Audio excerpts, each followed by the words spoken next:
먼저 설명을 하고 좀 시작을 할게요. 지금 이게 이제 뭐 통계에 따라 좀 다르다고 얘기를 해서 여기 학교 이름이 빠져 있는 게 포항제철고가 빠져 있다고 했는데 제가 최근 5개년을 봤을 때 포항제철고 이름은 거의 무조건 들어가 있었는데 한 1, 2년 전부터 포항제철고가 약간 왜 이름이 빠졌는지는 나도 모르겠어요. 근데 통계에 따라 빠지고 들어가는 걸 봤을 때는 약간 내가 봤을 때 이슈가 있고 그 이슈가 있는 이유는 다른 과목을 모르겠어요. 저는 일단 국어만 분석을 하니까.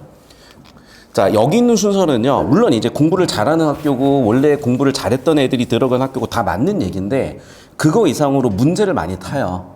그래서 여기 이름 올라 있는 학교 중에 절반 이상은 그냥 다 수능 시험이라고 생각하시면 되고, 첫 시험부터 그냥 수능이 제일 어려운 지문 변형해서 내요. 자, 그러다 보니까 학생들이, 오늘 카메라 저 따라와야 돼요. 학생들이 보통 이런 데 가서 첫 시험부터 뭐 1등급, 2등급 맞기 쉽지가 않아. 그러다 보니까 너무 힘들고, 그래 애들이 자꾸 이제 전학 간다는 얘기를 한단 말이에요. 근데 전학 가는 것보다 적응하는 게 더 쉬워요. 그래 애들이 버티면 어떻게 돼 있냐? 이제 2학년 이맘때쯤 되면 정시로 갈 건지 수시로 갈 건지가 변별이 되는데, 여러분 미리 좀 아셔야 되는 게 지금 시대인지에서 한 6,000명인가 4,000명인가 들어가는 8,000명인가 아무튼 꽤 많은 숫자, 말이 안 되는 숫자거든. 그러니까 전국인 재수생을 다 사실 흡수하겠다는 어떤 전략 같은데, 기숙학부를 만들었어요. 한 달에 한 500만 원 할 거야. 그럼 여러분 재수하면요 1년 만에 6, 7천이 깨져요. 그리고 여러분이 사회를 1년 늦게 나간단 말이에요. 그래서 여기 있는 사실 숫자들은 대부분 재수생 숫자긴 해요. 그런데도 여기 있는 학교들은 고등학교 1학년 때부터 아예 수능 시험으로 내서 학생들이 재수하지 않도록 수시로 못 가더라도 고3 때 정시로 갈 수 있도록 하는 그런 학교라고 생각을 해주시면 돼. 자, 이쪽으로 올게요. 자, 여러분이 지금 쳐봤던 이제 테스트는 제가 여기다 이렇게 좀 적어놨는데, 이제 부산 지역의 자사고 일반고의 모든 것, 그 다음에 강남 지역의 자사고 일반고의 모든 것, 그 다음에 전국의 자사고 일반고의 모든 것. 제가 이제 파트가 이렇게 3개가 있고, 여러분 지금 본 거는 전국 자사고 1등급 변별 문항의 모든 것에 제가 대표 문제만 가지고 여러분들 좀 테스트를 쳐봤습니다. 자, 여러분이 쳤던 학교 기준으로 봤을 때 얘네가 1등급 컷, 상위 4%가 이때 86.7이었던가 그래요. 그 다음에 상위 11%. 얘네가 한 79점 정도로 제가 기억을 하고 있는데, 이제 여러분은 상위 10% 정도니까 10문제 중에 한 18문제 정도 맞았다라고 하면은 1등급 확보가 되는 거죠. 자사고 기준으로. 그 정도는 괜찮은데, 자, 이제 이게 지금 중3 학생들이 듣고 있는 수업이잖아. 그러니까 사실 중3이 10문제 중에 7문제를 맞추면 자사고 1등급이 나와요. 굉장히 잘하는 겁니다. 그런데 내가 신기한 건 뭐냐면, 이게 수능 1등급 애들 풀라 그래도 10문제 중에 7문제 잘 못 맞추거든? 어떻게 해서 맞췄을까? 좀 이따 풀이 과정을 좀 제가 점검해 보려고 해. 됐죠? 여기까지. 그래서 1강을 일단 레벨 테스트 느낌으로 볼 건데, 2가지로 설명을 드릴 거예요. 우리가 전형적인 내신형 내신 문항이 있을 거고, 수능형 수능 문항이 내신 문항이 있을 거야. 자, 보통 이제 내신형이라고 한다면은 암기에서 푸는 걸 의미하죠, 보통은. 그런데 당연한 얘기지만, 이 암기력에선 변별되기 힘들기 때문에 점차적으로 변별력은 좀 떨어지고 있고 이쪽에서 변별력이 높아지고 있다는 걸 주목하셔야 돼요. 그래서 제가 3년 전부터 이 얘기했는데 제 말 안 믿다가 이제 와가지고 뭐 포항제철고 2학년 돼가지고 제 수업 듣겠다고 넘어온 애들이 되게 많거든. 지금이라도 잘 하셔야 되는 거고, 여러분은 이제 선택을 잘 하신 거죠. 하나 더 얘기를 할게. 선생님 그럼 이거 언제 하나요? 근데 애들아 당연한 얘기지만 니네가 1년 뒤에 학교 내신 시험 범위가 뭔지는 몰라. 국어는 원래 그런 과목이야. 특히 고등학교 올라가면 교과서로 나가는 자사고는 거의 없다고 보셔야 돼요. 교과서 시험 범위 10%도 안 돼. 그럼 교과서를 지금 미리 정리해봐야 범위도 좁고 난이도도 낮고 당연히 변별 안 되겠죠. 그리고 수업을 진행하다 보면 학교 선생님께서 갑자기 시험 범위를 막 늘려 프린트를 나눠주셔. 그럼 그때 돼서 닥쳐가지고 막 준비를 하다 보니까 지금 미리 실력 키워놓지 않으면 안 되고, 어차피 내년 3월 4월 됐을 때 학교 내신 범위 보느라 정신 없으실 거거든요. 그래서 이거는 그냥 3월 4월에 하시는 거야. 언제 이걸 해놓으셔야 돼? 여유가 있을 때 일을 해놓으셔야 돼요. 지금 할 겁니다. 자, 하나 더. 여기 약간 중간에 껴있는 게 뭐냐면 문법하고 고전문학인데, 이게 지역마다 학교마다 꼭 이걸 알아야 된다고 전제하는 것들이 있어요. 이게 지역마다 학교마다 달라. 그래서 이 지역 기준으로는 제가 이걸 언제 나갈 거냐면, 여러분 중3 11월에 나갈 거야. 자, 지금 이거는 우리 지금 7월에 나가고 있죠. 그래서 7월 달에 1등급을 만들어 드릴 거고, 자, 여기서 변별되는 애들은 조금 수준이 낮아요. 9등급제 기준으로 2에서 한 5등급 정도가 여기서 변별이 되고, 여긴 1, 2등급이 변별이 되거든. 그래서 일단 1, 2등급이 변별될 수 있는 걸 만들어 놓고, 여기는 좀 더 나중에 여유 있게 만들 겁니다. 자, 이렇게 방향성은 제가 제시를 해드렸고, 간략하게 제 소개를 하고 갈게요. 제가 원래 제 소개 같은 거 잘 안 하는데, 소개를 안 하니까 내가 누군지도 모르고, 이 수업이 어떤 수업인지도 잘 몰라서, 일단은 여러분, 좀 이게 영리한 친구들이나 이제 좀 공부하는 친구들은 제 스펙이 가치를 아는 것 같고, 그런 눈이 없는 사람들은 사실은 가치도 모르죠. 일단 결론부터 얘기할게요. 대치 포함해서 이 정도 스펙 있는 사람은 저밖에 없어요. 자신있게 얘기할 수 있습니다. 그리고 저는 인강을 찍는 강사 중에는 공부를 제일 잘하는 사람 중에 한 명이야. 제가 이제 고등학교 1학년 때 저도 자사고 같은 비슷한 데를 갔어요. 우리 때 이제 시험을 쳐서 들어갔으니까. 그리고 그때 이제 막 공부를 막 했었는데, 지금 좀 유명한 사람 중에는 닥터 프렌즈라고 한 150만 정도 되는 이제 의학 유튜버가 있어요. 아마 인제대인가 인하대를 수석으로 들어갔던 친구가 있는데 그 친구가 저 때문에 반 2등이었어, 항상. 그 정도로 이제 저는 공부를 잘했었고, 있어요. 네. 그 정도로 공부를 잘했었고, 뭐 스펙으로 보나 이력으로 보나 결과로 보나 두말할 필요가 없는데, 이제 이 지역 기준을 얘기를 드리면 코로나 끝나면서 대형반이 없어졌어. 거의, 그러니까 되게 인위적으로 만든 대형반들밖에 없어. 그러다 보니까 자꾸 이제 그러니까 그 눈높이를 높여야 되거든요. 그러니까 대치 눈높이를 맞추면 선생님이 얼마나 전문성 있게 연구를 해서 수업 준비를 해서 가르쳐 주는지에 초점을 두게 되는데 그런 눈높이가 없는 경우는 자꾸 이제 얼마나 관리를 했냐, 신경을 썼냐, 여기에 자꾸 초점을 맞추시더라고요. 자, 그 부분도 보완을 많이 할 겁니다. 그런데 수업 들어오시면 알 거예요. 전문성에서 그냥 타의 추종을 보러 하고, 지금 이제 이 지역 기준으로는 이제 부산 지역 학생들이 듣고 있는데, 이 지역 기준으로는 제가 2019학년도부터 내신 나와서 매년 한 20개 학교씩 해가지고 지금 엄청나게 분석을 다 해놨고, 자, 이제 이 매핑을 했어요. 이거는 전국에서 저밖에 못하는 거예요. 왜냐하면 이 정도의 고생을 들여박은 사람은 없어. 사실 이거 하고 있으면 오히려 돈을 못 벌어요. 왜냐하면 반이 쪼개져 버리거든. 사실 요즘은 되는 반이 예를 들면 뭐 포항제철고 50명, 뭐 아니면 뭐 현대초원고 50명, 아니면 뭐 휘문고는 좀 쪼개져 있다. 그런데 예를 들면 뭐 해운대고야. 그럼 한 반에 지금 50명 들어가는 그런 반들이 만들어지거든요. 그럼 그런 반들만 자꾸 만들어야 되다 보니까 하던 반들만 하고 전반적인 걸 못 보는데, 여기서 중요한 게 이런 거야. 이 지역에서 예를 들면 해관고 문제 되게 괜찮아요. 그러면 이 해관고 계신 선생님이 다른 학교로 가실 수도 있고, 족보 같은 걸 이렇게 학교 선생님들끼리 공유하시다 보면 영향을 서로 주고받기도 한단 말이야. 지역 내에선 그래요. 지역의 흐름을 이렇게 분석하는 게 분명히 중요하거든. 그래서 이런 연구를 바탕으로 수업을 하고 있는 거다라고 봐주시고, 이런 수업은 대치에서도 사실은 찾기 힘들고, 부산은 뭐 거의 저밖에 없을 거라고 저는 자부합니다.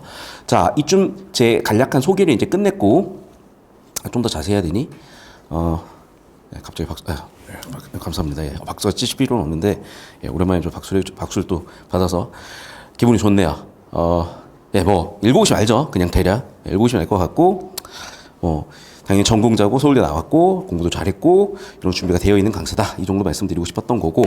자, 이제 하나씩 이제 좀 설명을 할게요. 지금 영상 찍고 있죠? 네. 자, 일단 첫 번째 문제는 필기하면서 따라오십시오. 자, 이거 맞춘 사람 손? 예, 오케이, 좋습니다. 기본기가 탄탄하네요. 자, 이거는 저는 솔직히 이렇게 나도 틀렸어요. 왜 나도 틀렸냐면, 사실 지규법을 바로 이게 찾기가 쉽지가 않아. 자, 지규법이 뭔지는 다 알 것 같아, 이번은. 혹시 지규법 같은 공부가 필요하다? 괜찮습니다. 손듭니다. 자, 그 친구들은 보충 영상과 보충 자료 나가려고 준비를 하고 있었는데, 자, 정확하게 얘기를 해줘. 그 자료가 필요한 친구들. 알았어요. 좀 이따가 조용히 얘기해 줘도 돼요. 자, 어쨌든 지교법을 알고 있으면 찾아야 되는데 문제는 정보량이 많아. 그러니까 찾기가 쉽지가 않아요. 그래서 그냥 쭈루루룩 넘어가다가 4번에서 5번에서 답 고른 애들이 되게 많을 거야. 자, 틀린 사람 중에 4, 5번에서 답 고른 사람 손? 그렇죠. 절반 이상이잖아. 정확하지? 왜 그러냐면 나도 그랬던 거거든. 그러니까 이게 오답을 설계하는 딱 루트가 딱 정확하게 존재하는데, 잘 들어야 돼. 얘는 실전이었으면 20초 컷이 났어야 돼요. 쓰세요. 세컨드의 S야. 20초가 딱 걸렸어야 돼. 왜 그러냐면 이건 완전히 내신 문제였거든요. 내신 암기 문제였어요. 그래서 여기 시험 범위는 당연히 빈센트 반 고흐가 아니라 누구였겠니? 향수야. 그럼 향수라는 전형적인 내신 작품에 필기를 써주셨을 거야. 그럼 필기를 외웠겠죠? 보통 작품 하나나 20개 정도 필기가 있다고 생각하시면 돼. 그래서 작품당 20개 정도는 내신 기간에 정리해서 외우셨겠죠. 그럼 외운 상태에서 지규법을 기억을 하고 있는 거야. 그럼 가의 지규법이 있으니까 나의 지규법인지 찾아 들어가겠죠. 찾으세요. 자, 힌트를 한 가지 드리잖아. 이렇게 밑줄 쳐진 애들 앞뒤나 주제 앞뒤에서 정답이나 OX 판단할 수 있는 근거들이 되게 많은 경우가 많아. 자, 그래서 제가 세모를 쳤는데 나중에 세모는 수학 공식처럼 작동을 하니까 똑같이 따라오세요. 자, 그래서 직유법 바로 1번 끝 이렇게 해놨어야지 얘가 정답 안쪽으로 들어왔을 거야. 이렇지 못했던 사람은요. 4번, 5번으로 가서 4번, 5번에서 고르게 돼. 여기까지 됐니? 자, 2번부터 5번 선지 분석하는 거는 차차 설명드리고 다시 한번 얘기하죠. 우리는 내년에 있을 내신에서 전교권을 막기 위해서인데 이게 왜 자꾸 중요하다고 말씀을 드리는 거냐면 이제 매년 이게 나와요. 제가 이제 5년째 이 표는 보고 있어. 그래서 사실은 뭐 당연히 수능으로 가는 학생들도 많겠으나 대부분의 좀 공부를 좀 한다 하는 학생들은 1학년 때부터 잘 하셔가지고 결과를 만들어냈을 거니까.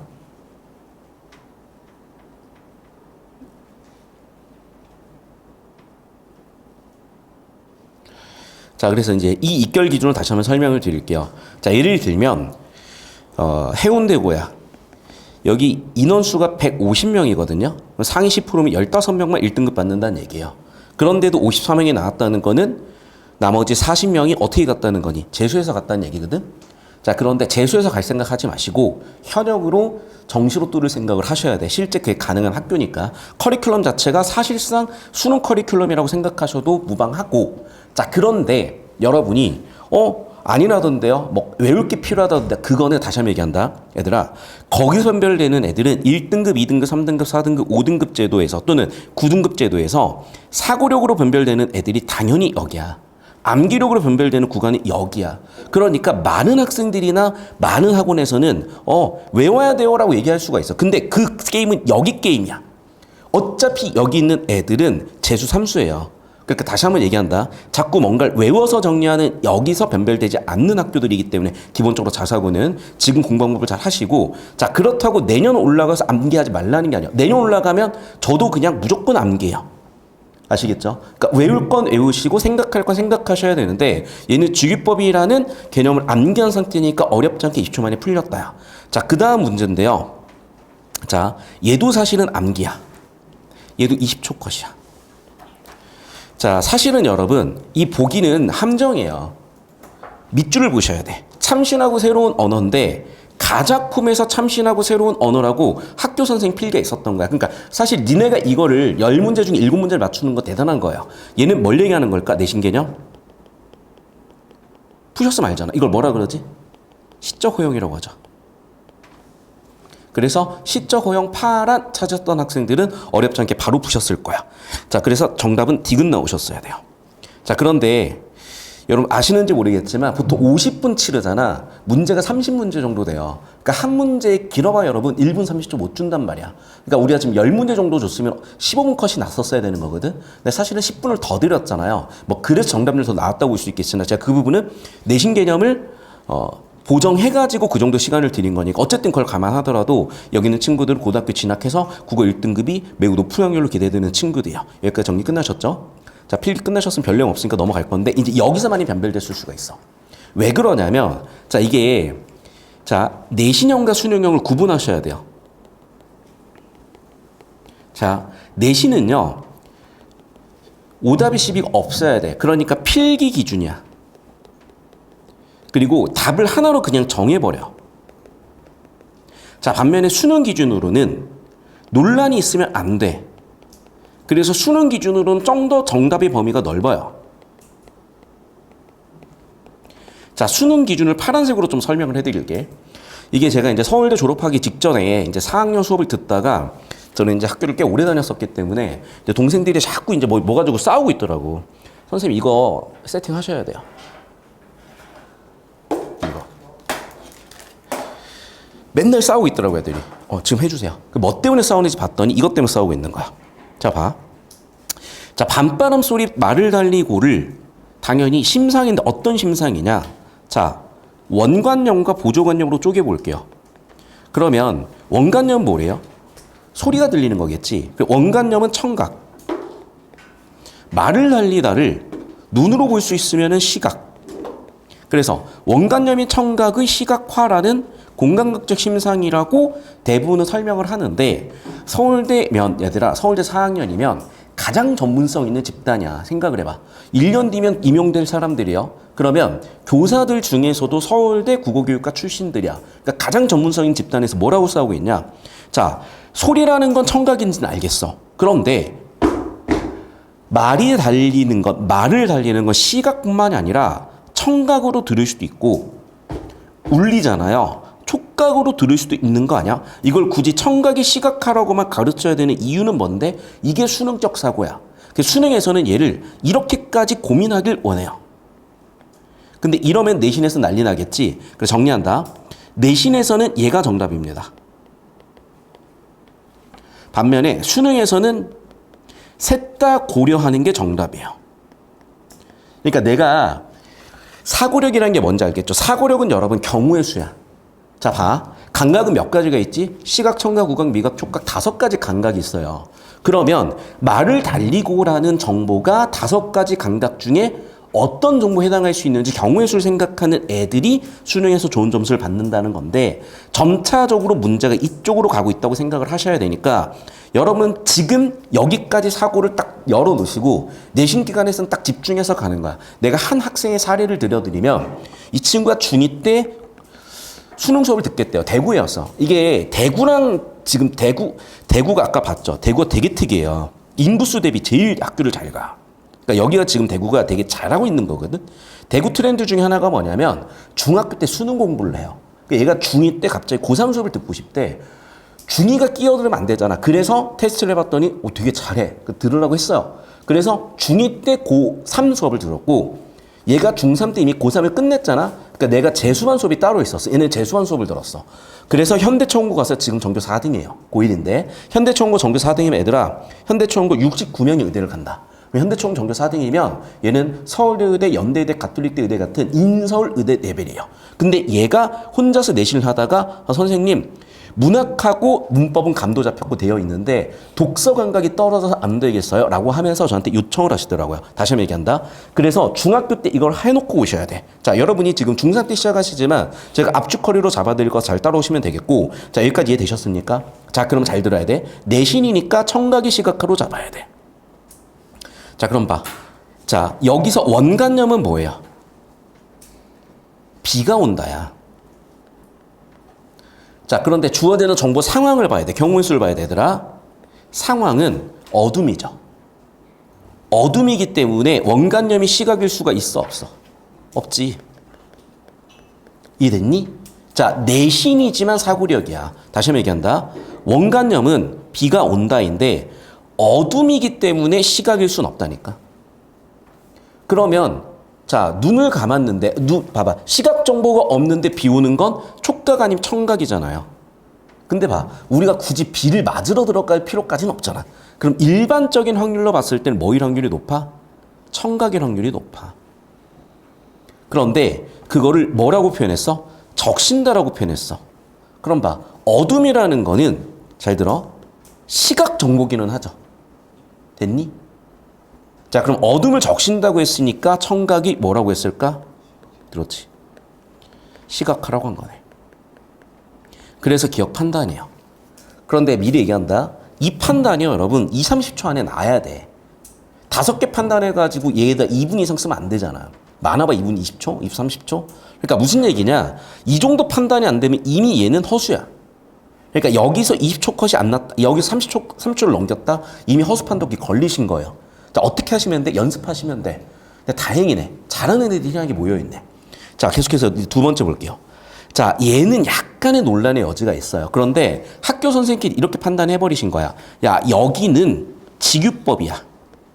직유법이 뭔지 한번 정의 써볼래?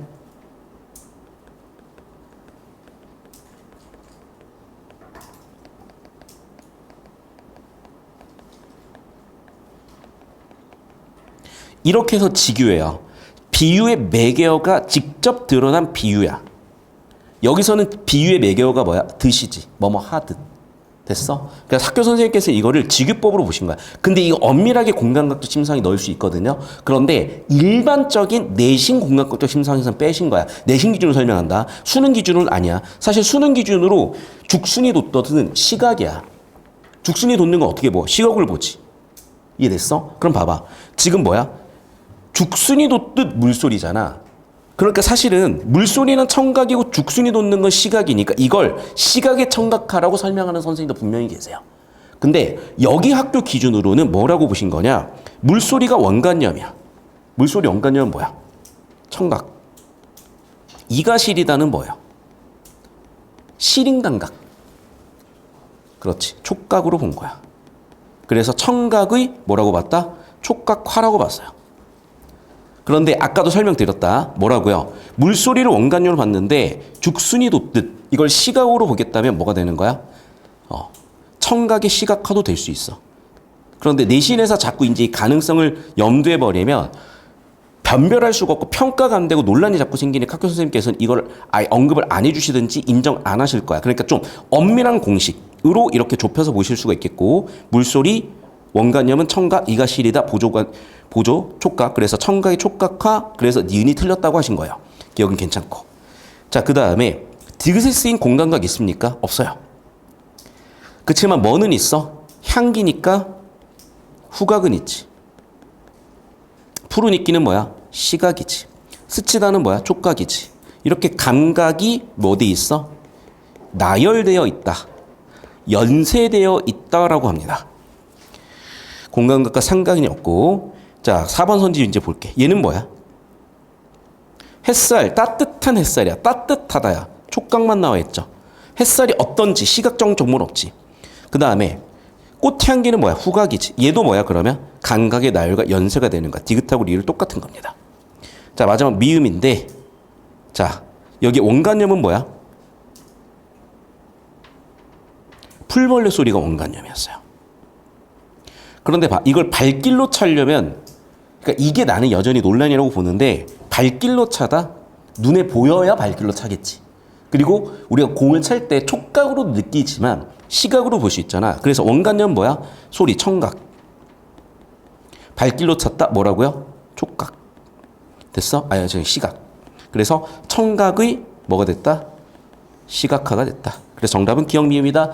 이렇게 이제 정리를 하셨는데 다시 한번 얘기하는데 논란이 있어. 왜? 선생님 촉각화도 될 수 있잖아요. 될 수 있어요, 사실은. 그래서 저는 이 문제는 조금 내신형이라서 어쩔 수 없게 논란 여지가 있었고 그래서 1등급 컷이 87점대가 나왔을 거예요. 왜냐하면 어쩔 수 없는 이런 문제들 때문에. 어쨌든 기억, 미음 고른 친구들 잘 골랐으나 다시 한번 얘기한다. 우리가 진짜 실력을 기르시려면 여기서 어떤 가능성도 존재한다? 그렇죠. 청각의 촉각화도 수능에서는 인정될 수 있다. 여기까지 고려를 하셔야 돼. 선생님 그럼 도대체 내신을 어떻게 하라는 건가요? 가장 확률 높은 애로 가요. 그럼 뭐야? 소리는 당연히 청각이지. 발길로 찬다를 생각을 해봅시다. 우리가 촉각으로 볼 일도 있으나 축구 해봐. 공을 닿는 애는 11명 중에 1명밖에 안 돼. 맞니? 22명 중에 1명이구나. 그런 걸 생각을 했을 때는 당연히 시각화의 확률이 높다라고 보시면 되겠어. 확률적으로. 여기도 마찬가지예요. 자, 물소리 이가 시리다. 청각이 촉각화로 봐야지. 자, 근데 봐봐. 내가 아까 얘기했던 것처럼 봐. 죽순이 돋듯을 뭐를 갖다 비유한 거냐. 물소리를 갖다 비유했을 수도 있고 어떤 사람은 어거지로 이가 시리다를 비유했을 수도 있어요. 어쨌든 그러면 가능성이 여러 가지 생기니까 좀 명확한 가능성은 최소한 청각에 촉각하니까 얘를 틀렸다라고 볼 수도 있을 것 같고 더군다나 기억, 니은, 미음은 없잖아요. 그러니 그럼 출제 의도는 기억, 미음에서 골라진 이런 문제였고 사실 이런 문제들이 변별력은 되게 높아요. 여기까지 됐죠? 자, 여기까지는 이제 전형적인 내신이야. 자, 그러면 수능 느낌의 내신은 이제 뭐냐? 지금 4번하고 5번인데 잘 들어야 돼, 얘들아. 5번은요, 뇌 빼고 풀어야 돼. 공식으로 풀어야 돼. 자, 우리가 8 곱하기 8을 그냥 8, 8이 64로 외워버리지 누가 8을 8번 더하고 있고 증명하고 있어요. 마찬가지다. 미분법 증명하는 문제 있는데 나중에 미분법 그냥 바로 적용이야. 얘도 바로 공식 적용이거든. 잘 봐야 되라. 가장 다르죠. 그럼 가장 다른 표현을 찾으셔야 돼. 그게 뭐였을까? 정답은 5번이라고 힌트를 줬고 5번 앞뒤를 보면은 가장 다른 표현을 줘요. 두 가지가 있어. 제일 쉬운 거 하나, 그 다음 기본기에 의한 거 두 번째. 찾은 사람? 뭐라고? 두 번째 게 나왔고 첫 번째 거는 제일이요.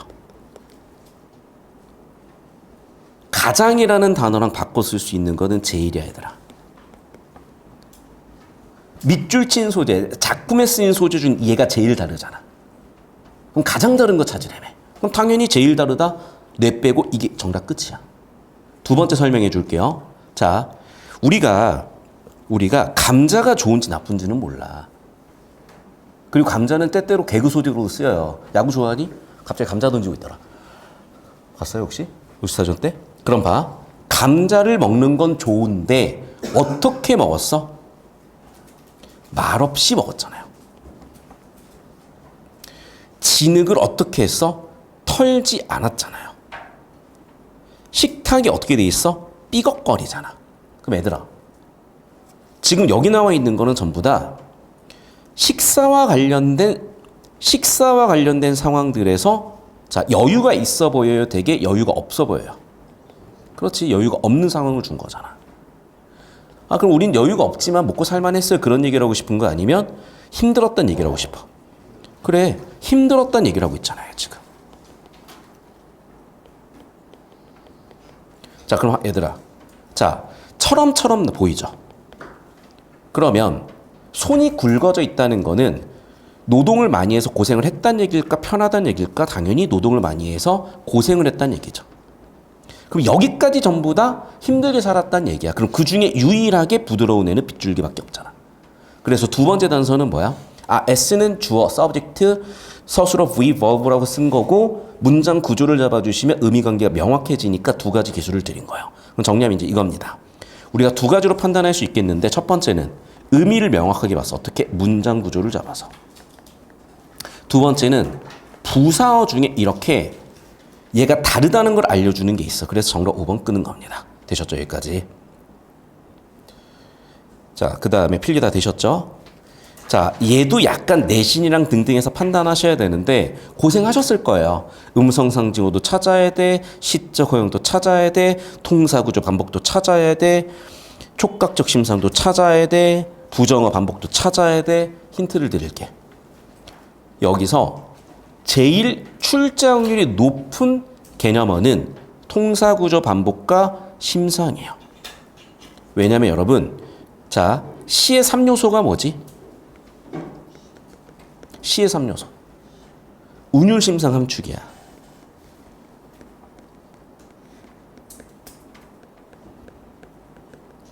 자, 운율, 심상, 함축의 3요소니까 모든 시에 100% 있겠죠. 이해됐어? 자, 그럼 봐. 심상은 100% 있거든? 근데 그 중에 시각적 심상이 80% 이상이야. 이거는 암기해두세요. 수능까지 써먹는 거야. 그러니까 기본적으로 시각적 심상이 있다고 해 80% 이상이야. 그러니까 촉각적 심상 중심은 되게 특이한 시야. 됐어? 그리고 내신 필기로도 기억을 했을 거야. 그래서 선생님이 여기서 어떻게 가냐? 시간 단축을 해야 되잖아. 음성상징어, 시적 오형, 부정어 반복은 물어볼 확률이 낮아요. 그럼 여기서 정답될 확률이 높은 애는 이 둘 중에 하나야. 근데 특히 틀린 거 찾으라 그랬지. 보통 통사구조 반복은 있어요. 보통은 시각적 심상이 있어야 되는데 촉각적 심상이 있다 그랬잖아. 다시 한번 써준다. 뭐라고? 시각적 심상이 80% 이상이야. 그래서 저는 과연 촉각적 심상이 준가? 바로 들어가요. 확인하셨으면 정답 4번 어렵지 않게 골랐을 거야. 됐니? 이 정도 기술적인 연습을 하시면 제철고를 가든 현대총을 가든 뭐 휘문을 가든 상성으로 가든 정교관에 드실 거예요. 1등급 싸움은 이미 끝나, 이 정도면. 그러니까 여기까지 저한테 기술적인 걸 배우시고 학습 능력이 좋은 친구들이라서 내년에 되게 기대되는 친구들이 보였네요. 여기까지 필기 정리 끝났니? 자, 과제는 3가지가 나갑니다. 첫 번째, 이쪽으로 오세요. 일단은요, 우리가 수업 필기만 가지고는 절대 자기게 안 돼. 그래서 복습 체화하셔야 돼요. 그래서 복습 필기용 과제가 나갈 겁니다. 자, 그 다음에 이러면은 체화 적용을 해야 되잖아. 그래서 적용 문제까지 나갈 거야. 그래서 우리가 해올 거는 복습 필기와 적용까지 해오시면 되겠어. 자, 영상은 잠깐 끊을 거고요.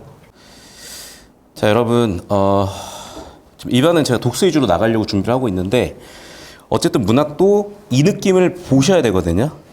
그래서 여러분 좀 수준에 맞춰가지고 같이 챙겨드릴 테니까.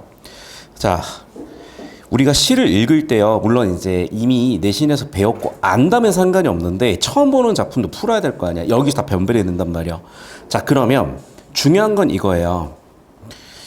시의 정의를 한번 써볼까?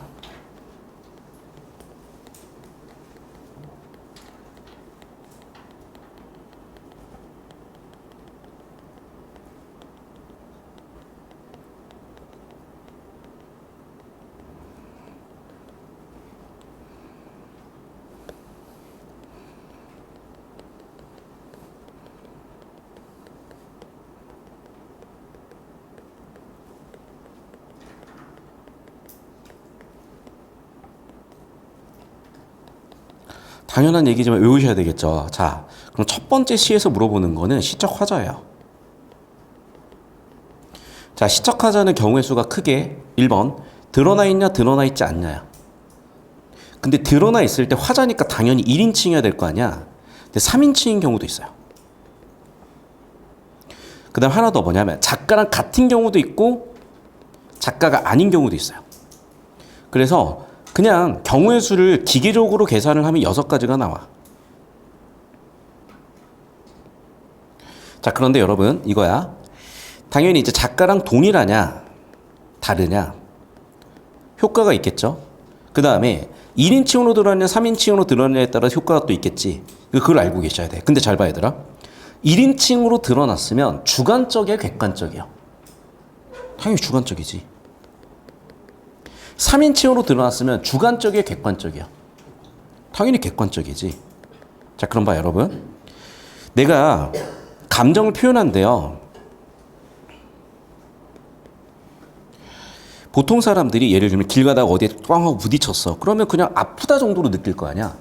근데 예를 들면 야 죽을 것 같아 라고 얘기하면 우리는 감정을 어떻게 표현한 거야? 과장해서 표현했거나 격정적으로 표현한 거죠. 그런데 그냥 길 가다 사람이 문에 스쳤네 또는 부딪혔네 정도로 얘기했다면은 내 일 아닌 듯이 얘기했으니까 좀 담담하게 얘기한 거고 관조적으로 얘기한 거겠지 얘들아. 자, 그럼 잘 봐야 돼. 1인칭일 때 과장격정일까 3인칭일 때 과장격정일까? 판단해야 돼. 당연히 1인칭이죠.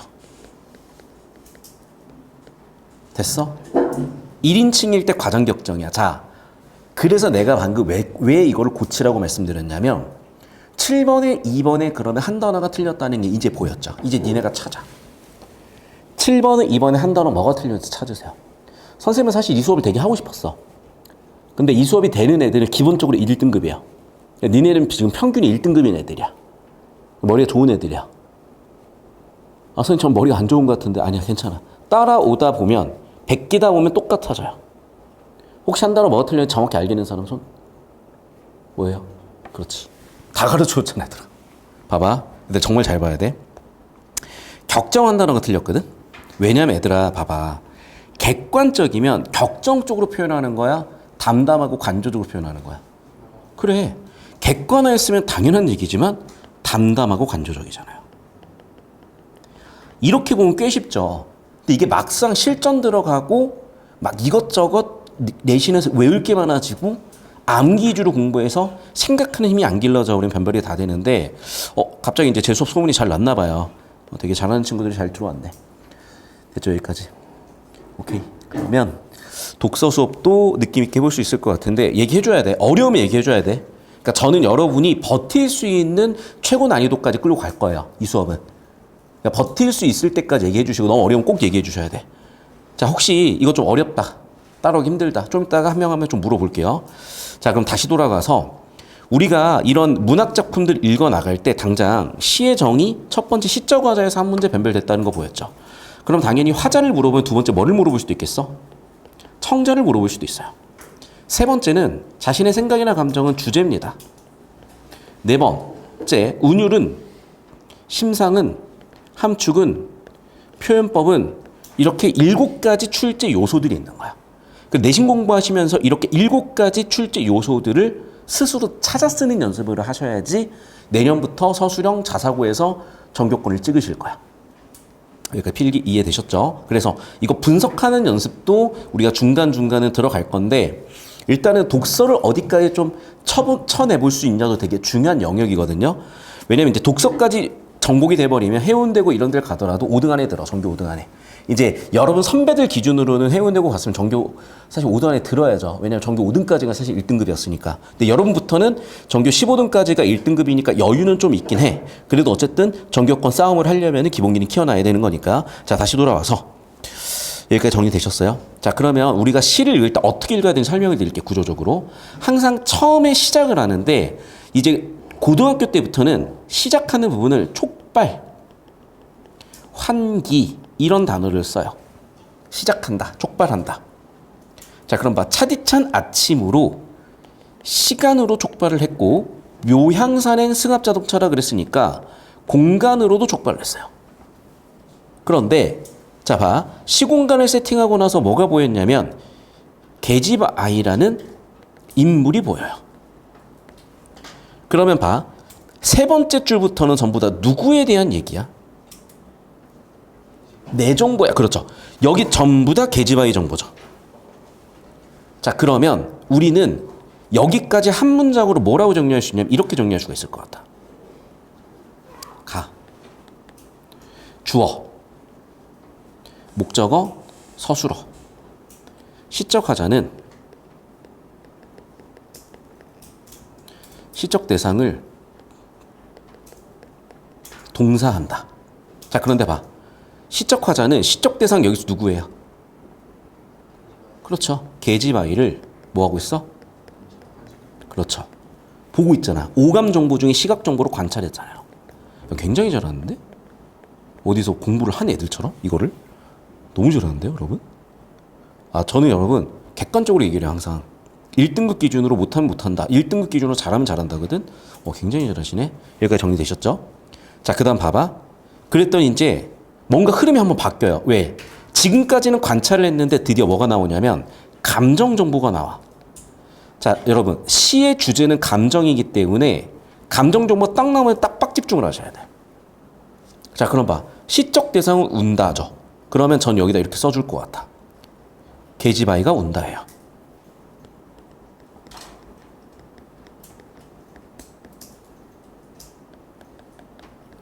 그리고 누구도 따라 울고 있니? 어느 한 사람도 눈을 씻는다고 표현했어. 운다가 아니라. 자, 주어는 어느 한 사람이 눈을 씻는다요. 그대로 옮겨볼게요. 주어, 목적어, 서술어.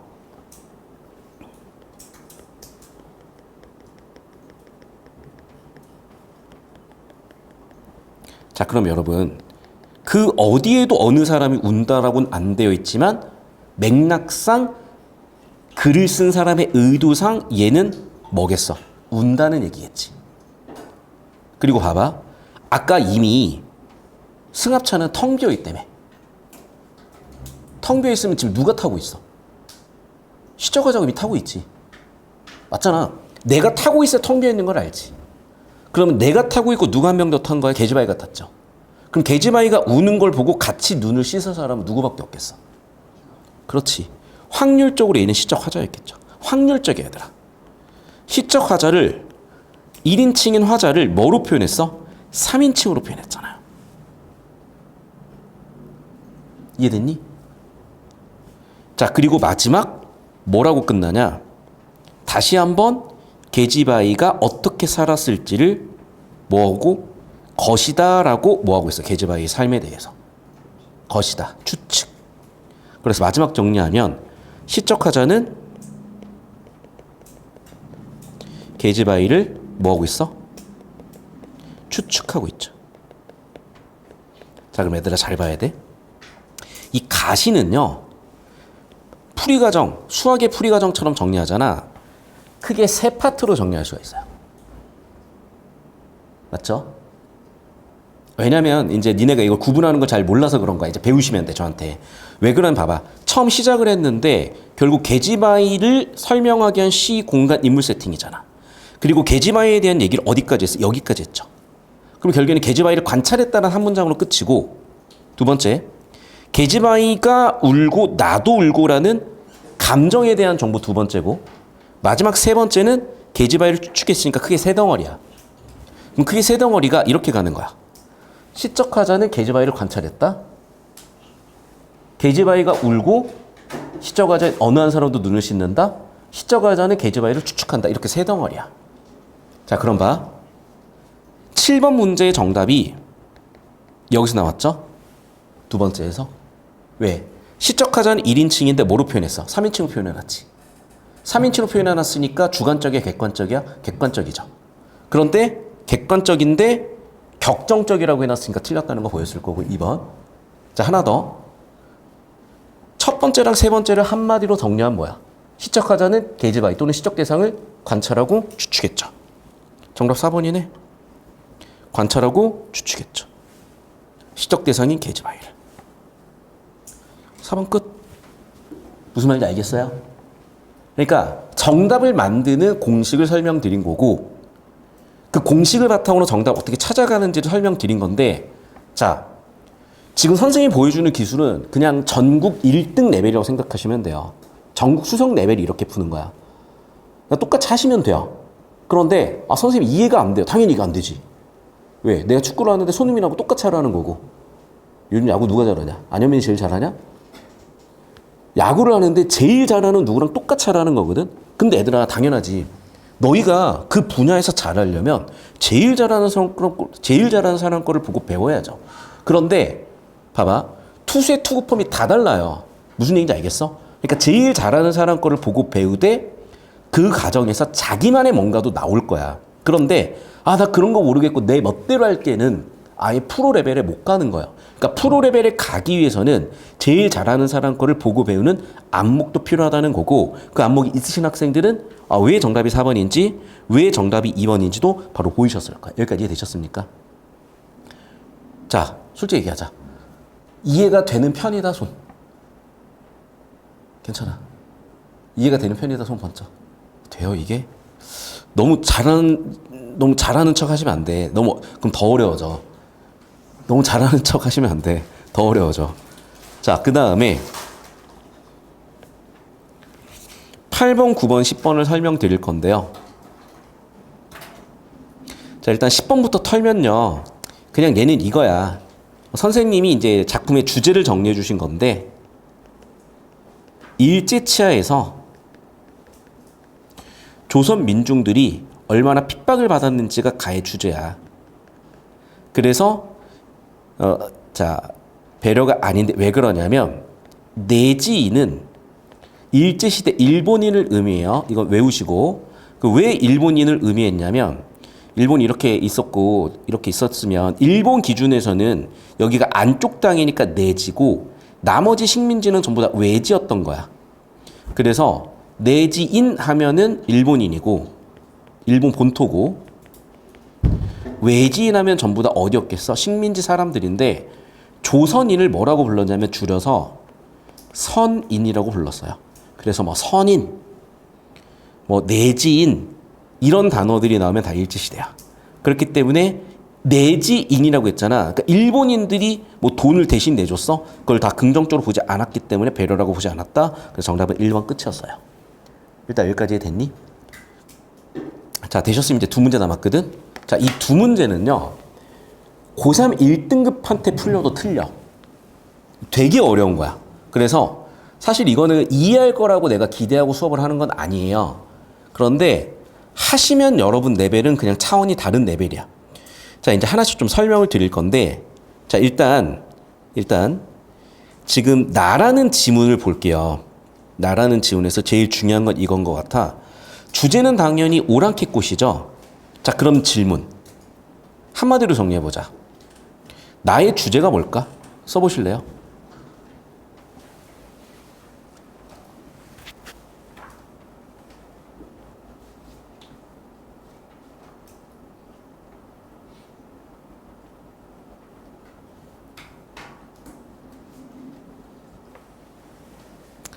쉽게 얘기할게. 자, 보통 제목이 주제와 매우 밀접해요. 토픽. 자, 오랑캐꽃에 대해서 막 신나 보이니? 연민이죠.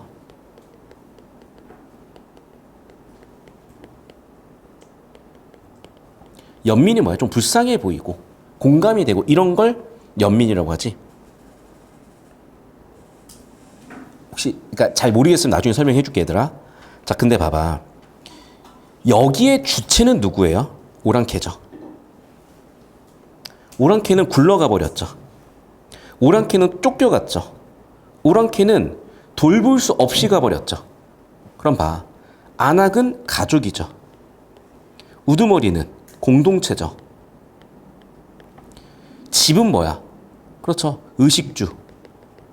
이걸 우린 뭐라 그래? 생활터전이죠. 그럼 오랑캐는 삶이 어때 보여? 좋아 보여? 아니면 힘들어 보여? 힘들어 보이죠. 그러면 오랑캐의 뭐라고? 비참한 처지라고 쓰실 수가 있을 것 같은데, 자, 그럼 봐봐. 오랑캐의 비참한 처지를 누가 만들어 버렸어? 고려 장군님이 쳐들어와서 만들었죠. 그럼 봐. 앞으로 이렇게 읽으셔야 돼. 여러분이 독서를 중2, 중3 때 배웠어요. 원인과 결과를 줄여서 인과라고 한다는 거 배우셨나? 그럼 봐. 고려 장군님이 뭐가 돼요, 그러면? 원인. 오랑캐가 쫓겨간 건 뭐가 되는 거야? 그렇죠, 결과. 둘의 관계는 뭐야? 인과. 원인과 결과야. 문학작품에서 앞으로 이런 걸로 변별을 합니다. 여기까지 이해되셨니? 예. 그러면 바로 답이 나왔죠. 자, 잘 봐. 글의 주제가 오랑캐 꽃이 불쌍한 거지 고려 장군님의 영웅적 면모가 아니라고. 글의 주제가 오랑캐 꽃이 불쌍한 거야. 즉 고려 장군님이 원인이 되어서 오랑캐가 살기 힘들어졌네 결과. 됐니? 그래서 뭐라고 나와 있어? 고려 장군님이 원인 제공을 했다라는 인과 키워드로 나와 있죠. 여기까지 되셨니? 자, 그리고 이제 가로 갈 건데 이거는 좀 기억을 해놓으세요. 구체적이다 반대말이 뭐야, 얘들아? 너 어떻게 다 알아? 추상적이야. 구체적인 지명이 나오면요, 사실성을 높이거든. 그래서 얘는 출제확률이 일단 50% 이상이야. 구체적인 지명이 나오면. 그래서 구체적인 지명, 뭐 자성, 묘향산 이런 단어가 나오니까 정답이 어렵지 않게 바로 보였을 겁니다. 어렵지 않지는 않고 수업을 들으면 어렵지 않게.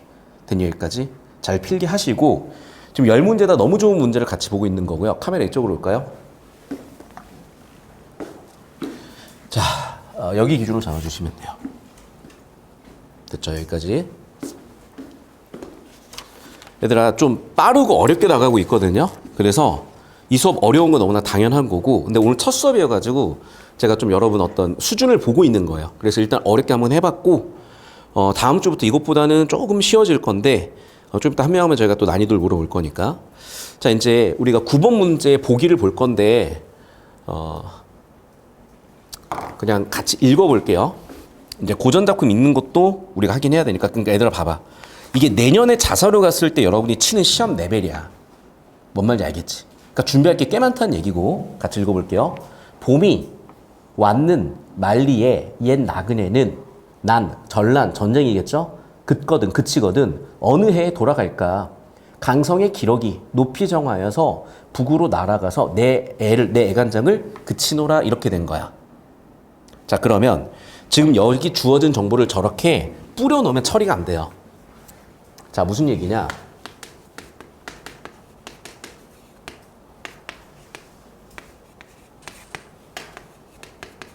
이렇게 뿌려놓으면 아무 의미가 없어.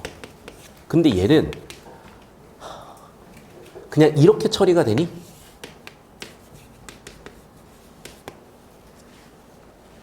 맞아? 자, 봐봐. 데이터는 뿌려놓는다고 데이터가 아니에요. 데이터를 유의미하게 처리를 해줘야 돼. 그래서 데이터를 처리하는 방법을 배우시는 거야. 그게 수학이든 국어든 뭐든. 자, 그럼 봐라.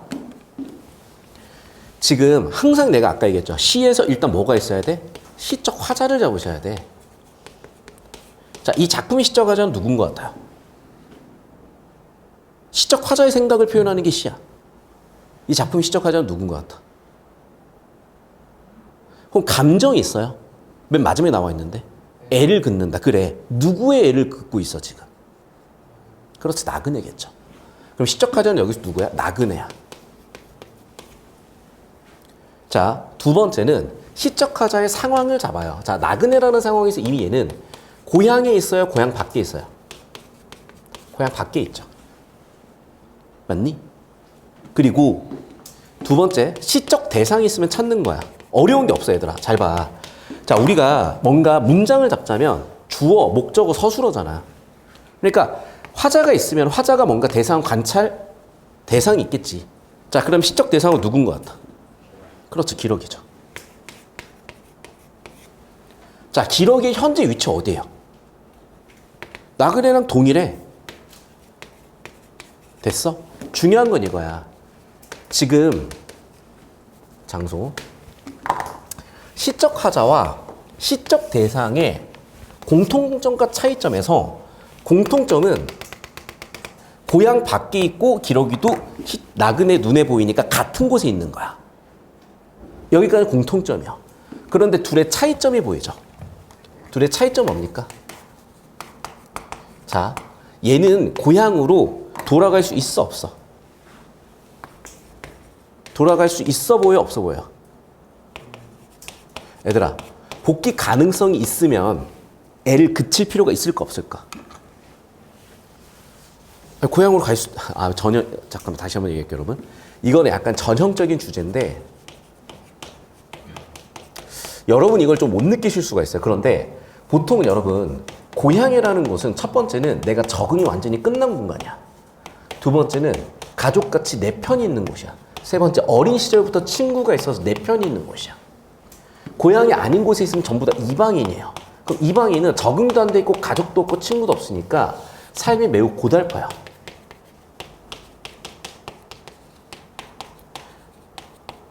(100%가) 아니라 그럴 확률이 매우 높다.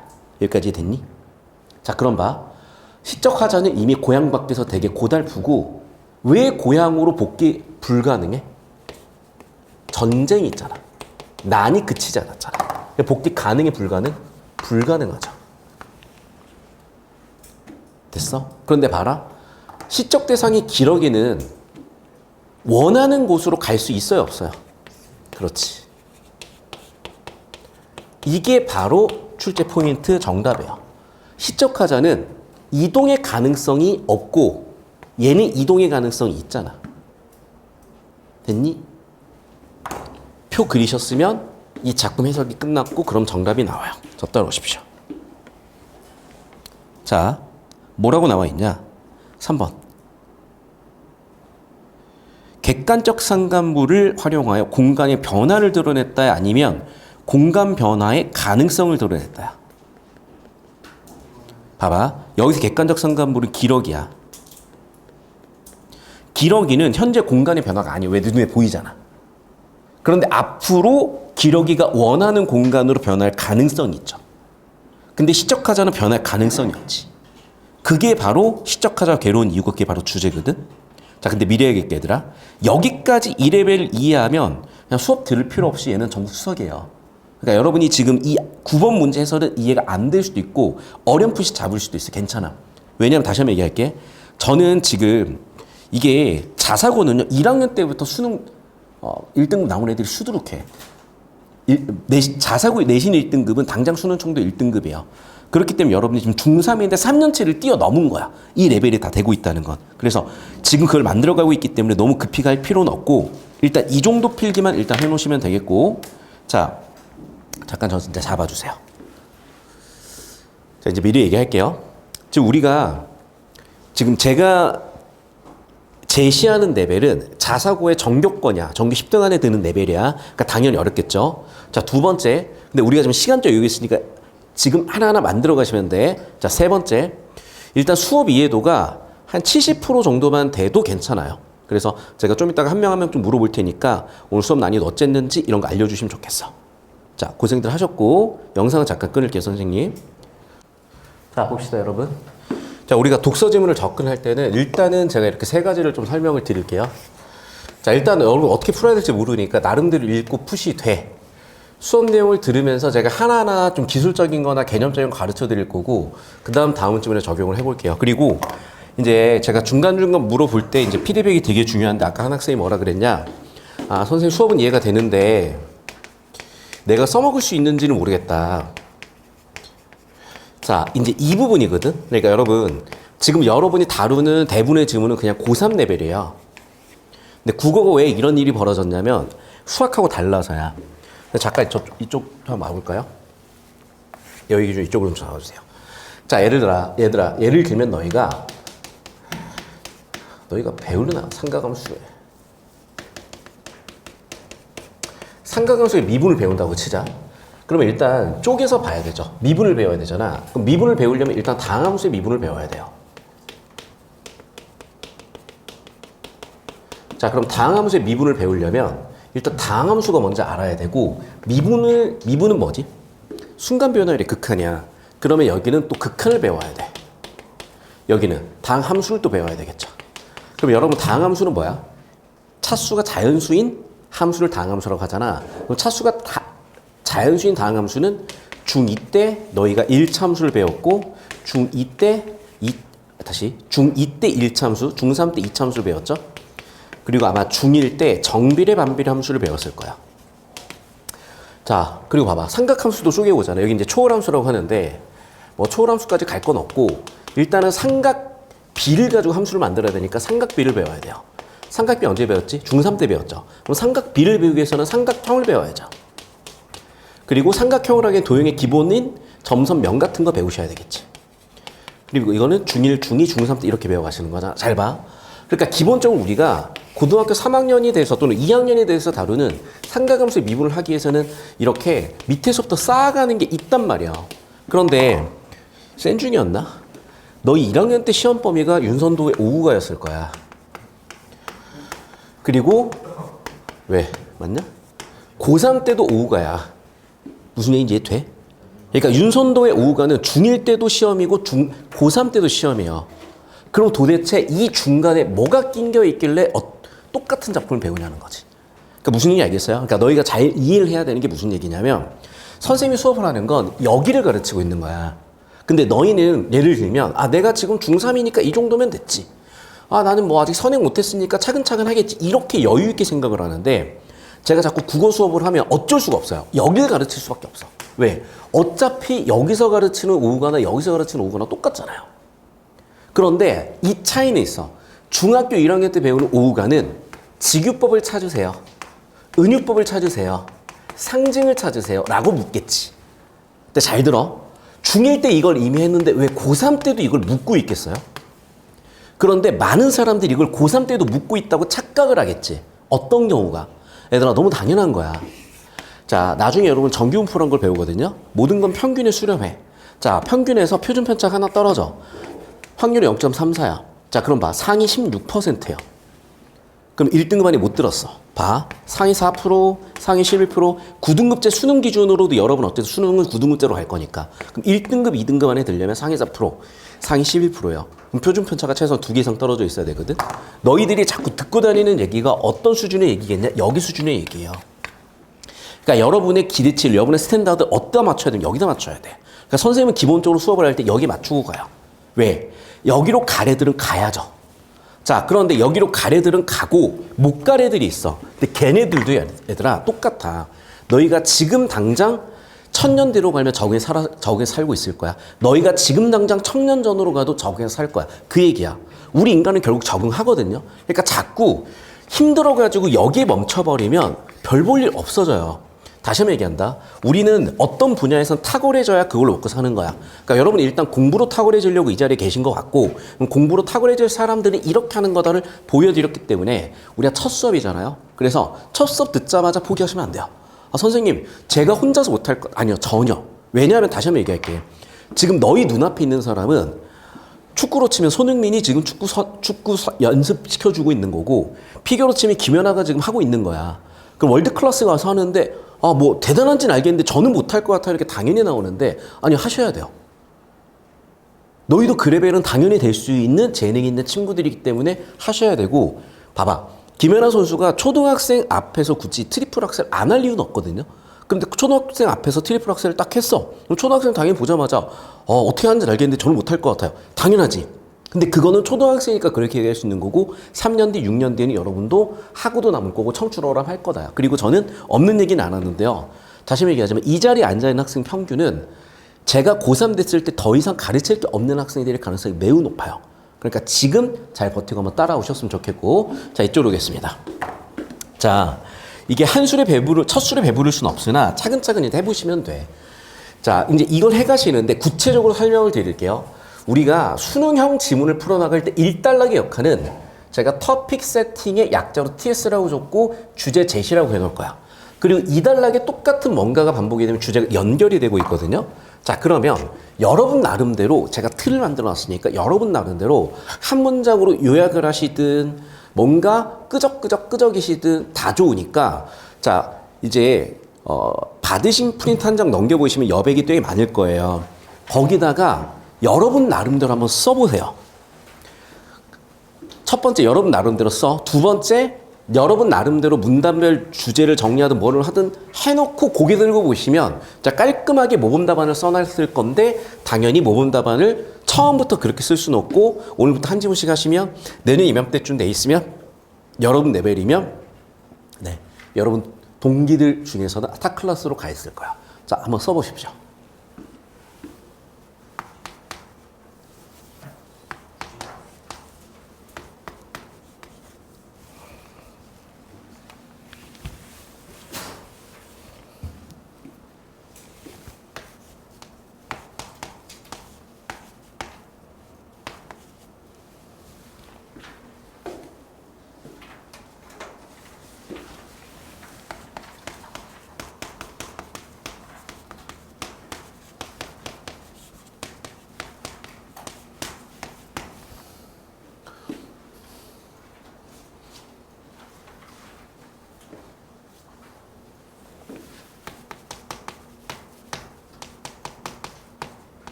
뭐라고요?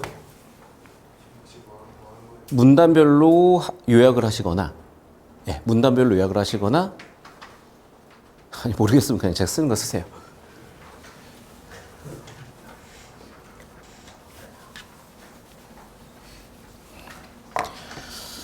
자 따라올게요. 이제 이쪽으로 와봐 얘들아. 우리가 지문을 보잖아요. 1단락은 토픽 세팅, 주제를 세팅하는 단락이요. 자 그러면 질문, 주제는 뭘까?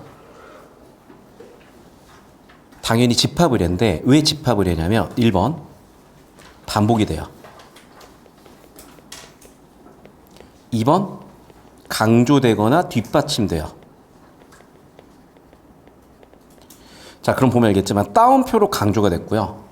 집합의례 계속 반복되죠. 그리고 집합의례에 대한 설명을 뒷받침하고 있죠. 그럼 그래주는 집합의례예요. 두 번째는 이거 얘들아. 집합의례가 어떤 식으로 이루어지냐인데 자 여기에 시제를 잘 봐야 돼. 문제 상황이 발생했을 때 생계활동을 멈춘대요. 그러면 현재 이미 진행하고 있었던 건 뭐지? 문제 상황이 먼저 생겼을까? 생계활동을 먼저 하고 있을까? 그렇죠. 그럼 1단계로 생계활동이 있었던 거야. 그러다 뭐가 생긴대? 문제 상황이 생긴대요. 자 무슨 얘기냐? 자 이거 얘들아 우리가 뭐 예를 들면 요즘에 이제 거의 없어졌는데 막 유튜브에서 논란 같은 거 만들었던 사람들 되게 많아. 그럼 그 사람들은 왜 그걸 했을까? 돈 벌려고 했거든요. 그런데 그게 선을 넘었어. 그게 사람들이 저래도 되나라고 손가락질하기 시작하고 문제 상황이 생기죠. 그러면 사람들이 뭘 들이대? 잣대를 들이대죠. 야 너 선 넘었어. 너 비도덕적이야. 자 그럼 봐봐. 선을 넘었다 또는 도덕적이다 비도덕적이다. 성스럽다는 도덕적이겠죠. 속되게 산다는 비도덕적이다 또는 우리의 일상생활에 적에 산다요. 이렇게 1, 2, 3단계를 따져서 결국 어디로 가는 것 같아요? 보면은 다 퇴출당하지. 이미 다 까먹고 있겠지만 찌양이라고 협박했던 레카들이 있어요. 그럼 레카들이 막 어그로 끌어가지고 조회수 정사를 하다가 괜히 사람을 협박을 해서 사람들이 야 저렇게 선량하게 사는 사람 협박하면 되겠어? 라고 해가지고 너 잘못됐네 라고 비판을 하고 결국 우리는 어디로 갔니? 네. 범죄 저지른 사람은 감옥으로 보내고 다시 우리는 성스러움으로, 즉 뭐라고? 도덕을 다시 재생하면서 끝나죠. 여기까지 이해됐어? 그래서 기본적으로 이 속되게 살다가 생계활동 이익 추구하면서 살다가 선을 넘어서 문제 상황이 생기면 어떻게 도덕이냐 아니냐를 잣대를 들이댄 다음에 도덕으로 성스러운 것으로 간다. 이게 집합의례의 과정이고 그렇게 모든 공동체는 다시 도덕으로 만들어진다. 도덕으로 향해 간다. 이 얘기예요. 됐어? 자, 그럼 봐봐. 지금까지 쭉 나열했으니까 다시 한번 요점 정리를 해줘야 되겠지. 그래서 마지막에 보니 어떻게 요점 정리가 되어 있냐. 자, 보시면 알겠지만 이로써 같은 게 되게 중요한 애들이에요. 이로써 같은 게 나오면 지금까지 나왔던 내용을 요약 정리해 준 애들이야. 그럼 여기에 빡 집중을 해야 돼. 빡 집중하니까 어떻게 되냐. 생계활동은 몇 단계였어요? 1단계 있었던 거죠. 성스러운 몇 단계여서 4단계였죠. 그래서 결국 1단계가 어떻게 4단계 속성을 가지게 된다라고 여기서 끝난 거야. 그러면 카메라 저 따라오세요. 우리가 글을 읽으실 때 모든 정보를 다 읽어봐야 다 놓쳐요. 그럼 어디에 집중해야 돼? 주제. 자, 한마디로 정리하자. 주제는 뭐예요? 집합의례. 집합의례가 뭐야? 우린 일상에서 이익 추구를 하면서 속되게 살아요. 그러면 선 넘는 문제 상황이 생겨. 그럼 문제 상황이 생겼을 때 우리는 어떻게? 도덕 잣대를 들이대. 그 도덕 잣대를 들이댄 결과 우리는 다시 한번 어떻게 간다? 성스럽게 갔다. 즉 도덕 공동체를 재생한다요. 여기까지 되셨니? 자, 그리고 이건 누구의 생각이었냐? 기업 뒤르킴의 생각이었어요. 근데 기업 뒤르킴이 뭐라 그랬었냐면 집합의례가 부족사회에서 그렇게 된다 그랬는데 연구하다 보니까 현대사회도 그렇고 현대사회는 좀 차이점이 있대. 어떤 경우냐? 마지막 4단계에서 도덕공동체 재생에서 멈추는 게 아니라 뭐 하기도 한다? 창출하기도 한다라고 하면서 예시가 나와요. 프랑스 혁명의 사례죠. 봐봐. 프랑스 혁명 이전까지는 왕정이잖아. 그럼 왕이 법이고 도덕일 수가 있었던 거야. 근데 아예 왕정을 다 없애버렸잖아요. 그러면서 뭐 자유평등 박애인가? 같은 새로운 도덕을 창출해냈잖아. 이해됐니? 그래서 다시 정리하면 우리 사람들은 보통 일상생활을 살다가 어떤 문제가 생기면 사람들끼리 모여가지고 도덕잣대를 들이내서 기존의 도덕공동체를 재생하기도 하고 새로운 도덕공동체를 창출하기도 한다가 1단락, 2단락 내용이에요. 여기까지 필기 끝나셨으면 1, 2단락 읽어보세요. 그러면 제 말을 바탕으로 지문이 쫙 이해가 되고 계실 거예요. 자, 이해하시면서 들으시면 되는데 두 가지야. 일단은 첫 번째는 글을 읽는 자세, 글을 읽는 기술, 글을 읽는 공식적인 측면을 오늘 저랑 같이 쭉 배워가실 거고 두 번째는 배경식도 되게 중요해요. 아는 게 있어야 보이니까. 두 가지 다 설명을 차근차근 드릴 거고 여기까지 일단 정리가 되셨고 읽어보셨나요? 자, 2단락으로 가면 현대사회에서는 글의 주제였던 집합을에 이어지는 거 보이시죠? 자, 4단계인 기존 도덕공동체의 재생으로 끝나지 않고 플러스 새로운 도덕공동체 창출까지도 간대요. 예시가 있대요. 다시 한번 얘기할게. 우리는 1단계 속되게 살다가 그걸 어떻게 해야 돼? 4단계 의미를 갖게 하는 게 그게 바로 집합의례의 의미다라고 얘기했어요. 자, 그 다음에 파슨스와 스멜스로 넘어가 볼게. 자, 제가 세모 치는 거는 이제 나중에 설명을 하나씩 할게요. 뒤르캠, 그 다음에 파슨스와 스멜스 이렇게 세모 칠 건 나중에 설명을 할게. 자, 그러면 앞에 나와 있는 뒤르캠 생각을 뭐 했어? 기능주의 이론으로 구체한데 무슨 얘기인지 모르겠는데 대립되는 것 같아, 뭔가 덧붙이는 것 같아. 기능주의 이론이란 걸 덧붙여겠죠. 그러면서 말을 바꾸는데 그들한테 있어서 성스러움 4단계는 가치라는 말로 바꿔 쓰겠대. 자, 봐봐. 우리가 일상을 살았다, 이익 추구하며 살았다, 평상시에 돈을 벌며 살았다, 이게 1번이에요. 그러다가 위기 시기가 와요. 예를 들면 작년에 뭐 계엄령 같은 거라든지. 그러면 전국적으로 사람들이 뭐 거기에 대해서 찬반이라든지 막 여러 가지 일들이 벌어지겠죠.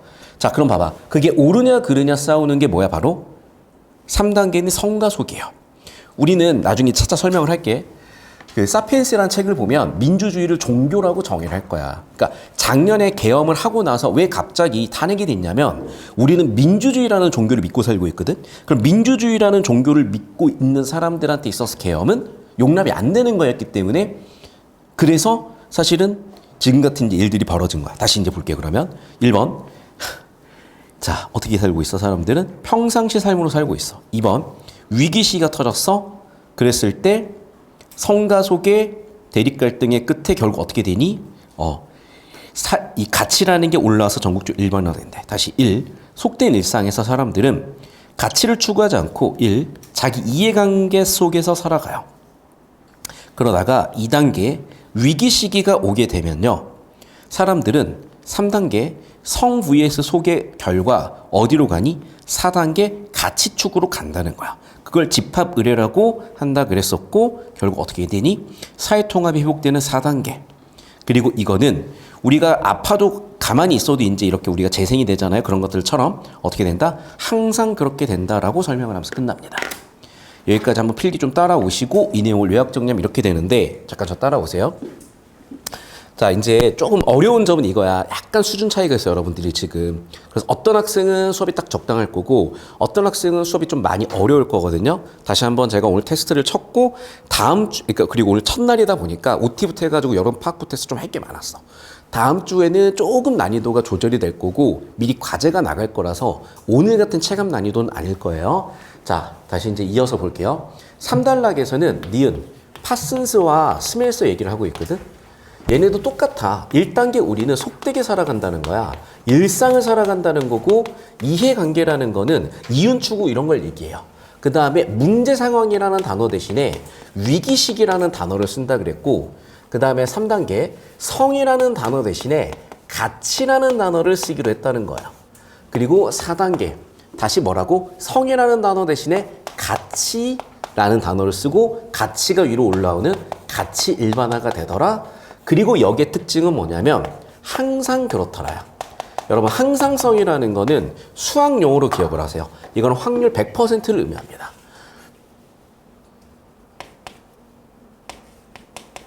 확률이 1인 건 항상 일어난다는 거잖아. 그래서 여기는 필연적이다라고 기억을 하시면 돼. 필연적인 확률 100%를 의미해. 됐죠? 자, 그런데 더 연구한 후속자가 보니까 아닌 것 같아. 어떤 부분에서 아닌 것 같냐? 니네 말대로 1단계, 2단계, 3단계, 4단계가 이루어지는 건 맞는데 4단계가 항상 그런 건 아니고 뭐라고? 우연적이다라고 얘기해. 자, 우연적이라는 거는 확률이 0과 1 사이에 존재한다. 다시. 자, 무조건 일어나는 건 필연성이라 그래. 확률 100% 또는 0%겠죠. 우연적이라는 거는 무조건 일어나진 않아. 근데 일어날 확률이 존재하는 걸 우연적이라 그래요. 그래서 여기까지 딱 정리가 됐거든요. 그럼 답이 다 나와 얘들아. 이거 가지고 답을 내는 거야. 자, 다시 한번 얘기할게. 이게 많은 정보를 긁어오는 능력이 중요했던 건 초등학교, 중학교예요.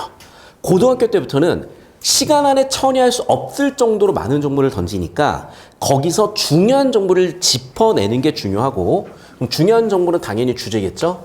자, 주제를 좀 더 상술해 보면은 크게 4단계로 쪼개놓은 거 보이시죠? 그래서 똑같아. 1단계 우리는 속되게 살다가 문제가 터지면 성가 속으로 따진 다음에 도덕공동체 재생 그리고 도덕공동체 창출하기도 하고 그리고 가치 일반화를 표현을 쓰기로 하는데 그게 항상 그렇다는 입장과 항상 그렇지는 항상 그렇지 않다는 입장까지 나온다는 거야. 됐어? 그러니까 여러분 쉽게 얘기하면 이게 개요거든요. 근데 오늘 수업이 시간이 좀 없어가지고 제가 빠르게 가서 여러분이 충분히 이해할 만한 시간을 못 드리면서 가고 있으니까 그리고 잘 따라오셔도 되게 대견하고 다음 주부터는 훨씬 쉬워질 거니까 너무 겁먹지 마십시오. 자, 그러면 자 4단락 5단락도 바로 가볼게요. 4단락 알렉산더는 어떻게 했어? 받아들이면서도 한계가 있다라고 보고 자, 한계를 해결해야죠. 한계는 제가 영어로 problem이라고 할게요. problem이 나오면 solution, 대안이 나와야 되죠. 그래서 뭐가 나왔어? 사회적 공연론이라는 게 나왔대요. 그래서 결국 하고 싶은 얘기는 무슨 얘기냐? 자, 우발성이다. 자율성이다. 정해지지 않았다. 반면 얘는 항상 그렇다. 그래서 대조점은 뭐니? 얘는 항상 그렇다. 얘는 항상 그렇지 않다야. 이게 4단락까지 끝났고 마지막 5단락은 여러분 42번 문제를 풀기 위한 부분인데 얘는 나중에 따로 설명을 할게요. 얘만 따로 떼서 보면 되긴 하거든. 자, 그러면 42번을 제외한 나머지 문제가 다 풀려요. 방금 읽어낸 이 필기만 갖추고 이 연습을 하는 거야. 자, 카메라 저 따라왔나요? 자, 다시 한번 설명을 합니다, 여러분. 자, 3단락급법을 보면은 항상성이 있죠. 그리고 4단락을 보시게 되면 결과가 정해지지 않았다, 자율성이 있다, 우발성이 있다, 항상 그렇진 않을 수도 있다라는 얘기를 했어. 그리고 한계가 있고요. 한계에 대한 대안으로서 사회적 공연론을 제시를 했다요. 자, 그럼 이제 바로 답으로 가볼게요. 얘들아. 자, 중심화제 안 다룰 수가 없죠. 여기서 판단하는 게 아니야. 그럼 글의 전개 방식은 뭐였냐면 기역, 니은, 디귿의 관계를 보세요. 전부 다 뭐니? 후속 학자들이 나타나서 뭐 했어? 뭔가 정보를 덧붙였잖아요. 몇 번이겠어 그러면? 3번이죠. 왜? 봐봐. 합의는 안 했다니까? 특히 4단락을 보면 기존의 프로블럼 한계가 있으니까 내가 이런 대안을 내놓을 때니까 합의 같은 건 아니죠. 문제 대안이니까 절충도 아니야. 그러니까 뭐야? 한계가 있었고 한계를 보완하는 형태로 전개가 됐죠. 그래서 정답은 3번 선지야. 혹시 어려운 게 있으면 얘기해 주셔야 돼요, 여러분. 혹시 수업이 좀 어렵다. 빠를 수는 있어. 다 좋아요. 얘기해 주시고 다시 한번 얘기할게. 지금 이번 주 그러니까 오늘 첫 수업이고 막 레벨 테스트랑 막 여러 수준까지 파악하다 보니까 조금 어렵다고 느낄 수 있는데 점차 쉬워지고 적응이 될 겁니다. 필기 다 끝나셨으면 넘어가서 집합을 해 기억이 할 수 있는 말도 이어서 볼게요. 자, 봐봐. 지금 디르켄 뭐라 그랬어? 1, 2, 3, 4단계로 간다 그랬었잖아. 그럼 봐. 1단계, 2단계에 대해서 명시적으로는 없으나 자, 3단계 성 vs 소기를 통해서 어디로 나갈 수가 있어? 4단계 성스러움 즉 도동공tuk제 재생으로 갈 수도 있고요. 그러면 사람들은 1단계였던 생계활동에서 4단계 의미를 찾게 되는 거죠. 다시 1단계, 2단계, 3단계의 결과 4단계로 갈 수도 있는 거죠. 그런데 정답은 왜 4번이니? 집합을 해 3단계를 거치게 되면 4단계로 나가야 되는데 이해관계라는 건 1단계로 가버렸잖아. 이해됐어? 즉 속에서 시작해서 1단계 속에서 시작해서 2, 3단계 거쳐서 4단계는 성으로 간다고 표현해야 되는데 구체적 이해관계는 뭐야? 속이잖아. 속되게 사는 거잖아. 이해됐어? 그래서 4단계로 가야 되는데 1단계로 끝났기 때문에 정답 4번 끝이라는 거예요. 여기까지 이해됐니? 자, 그럼 봐봐. 이걸 이해하셨으면 그 다음 문제도 바로 풀려요. 여기 봐. 자, 다시 한번 얘기할게. 우리는 1단계 속되게 살다가 2단계 위기시기나 문제 상황이 터지면 3단계 성이냐 속이냐를 따진 다음에 4단계 성으로 간다 그랬죠. 한마디로 요약하면 1 속에서 4 성으로 가죠. 정답은 1번 끝이네. 속에서 성으로. 자, 무슨 얘기냐? 정답을 고르는데 쓸데없이 정보가 많이 필요하지 않다는 거야. 정답을 고를 때는 핵심적인 정보, 정답을 고르는데 필요한 정보는 있으면 돼요. 자, 아까 첫 문장랑 똑같아. 직유법 찾는데 뭐만 있으면 돼? 처럼이라는 매개어만 확인하면 됐잖아. 자, 독서 똑같다는 거야. 그러면 문학에서 처럼이라는 매개어 가지고 직유법 찾듯이 독서에서도 이렇게 정답이 되는 딱 공식이 있고 오늘 처음 배우잖아요. 여러분 잘 들어야 돼. 여러분 지금까지 했던 건요. 사실은 진짜 기본적인 연습에 불과하기 때문에 그걸 가지고 이 문제를 풀 수 있다 없다 맞다 틀리다를 따지고 있는 것 자체가 사실 말은 안 돼요. 그러니까 여러분이 자꾸 이걸 내가 풀 수 있다고 생각하지 말고 오늘부터 기술을 하나하나 배워가지고 3년 뒤 너무 멀죠 사실은. 1, 2년 뒤에 그냥 국어를 졸업한다고 생각하시면 돼. 저도 그 목적을 가지고 가르칠 테니까 하루하루 좀 여러분한테 도전적인 과제가 많을 겁니다. 자, 오늘의 마지막 문제입니다. 딱 1분 안에 끝내고 집에 보내드릴게요. 비교 대조해봐. 니은은 뭐라 그랬어? 항상 그렇다. 디귿은 뭐라 그랬어? 그래. 그럴 수도 있고 아닐 수도 있다. 정답은 1번 끝났네. 맞죠? 그러니까 핵심적인 정보를 잡으면 답이 나오는 거지 쓸데없는 정보를 많이 끌고 온다고 답이 나오는 건 아니에요. 자, 그래서 여러분이 지금 당장 이 모든 정보를 다 처리하기 힘들 수 있거든. 어떻게? 저랑 같이 핵심적인 정보에 집중하는 연습을 하시면은 성장할 거고 그 과정에서 나머지 정보도 보일 건데 오늘 수업이 어려웠을수록 2번, 3번 정도 더 읽어보시면 도움이 많이 되실 겁니다.